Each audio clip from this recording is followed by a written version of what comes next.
মাননীয় স্পিকার, দেখলে মায়া লাগে। না আছে উন্নয়ন, না আছে কিছু। আমি বলবো আমাদের দেশনেত্রী ম্যাডাম খালেদা জিয়া আমার এলাকায় জালকা নলছিটি আবাসন দিয়ে গিয়েছিল। সে আবাসনে তো উন্নয়ন নাই, জরাজীর্ণ অবস্থায় এখন পড়ে আছে। মাননীয় স্পিকার, আপনার মাধ্যমে আমি আমাদের প্রধানমন্ত্রীকে বলবো, এই যে আবাসনগুলি সুন্দরভাবে যদি না করা হয় তাইলে ওই এলাকার বসবাসের অনুপযোগী। মাননীয় স্পিকার, আমার দপদপে নলছিটি মোল্লারহাটের রাস্তা সেই 2001 সালে আমি করে গেছি, তারপর কোনো উন্নয়ন হয় নাই। এবং গাবা একসারা পরে রাস্তা, তাও অনুন্নত এলাকা। এবং ভাষণটা ব্রিজ যে জরাজীর্ণ অবস্থা। মাননীয় স্পিকার, আমার দেখলে মায় হয়। আমরা সংসদে এসেছি, আমরা চাই উন্নয়ন, আমরা চাই উৎপাদন। বিগত সরকারের সময় কি করেছে মাননীয় আপনিও ভালো জানেন, আমিও ভালো জানি।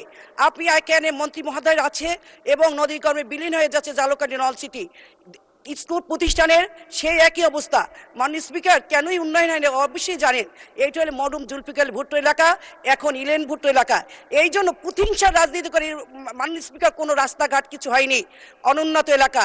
মাননীয় স্পিকার, আপনার মাধ্যমে আমাদের প্রধানমন্ত্রী, আমাকে সংসদ নেতা জনাব তারেক রহমানের আমি সুদৃষ্টি কামনা করছি এবং আমাদের এই মন্ত্রী মহোদয়ের আমি দৃষ্টি আকর্ষণ করে আমার এই এলাকার উন্নয়ন করা হোক। মাননীয় স্পিকার, আপনি ধন্যবাদ। আমাকে আমার জন্য দোয়া করবেন।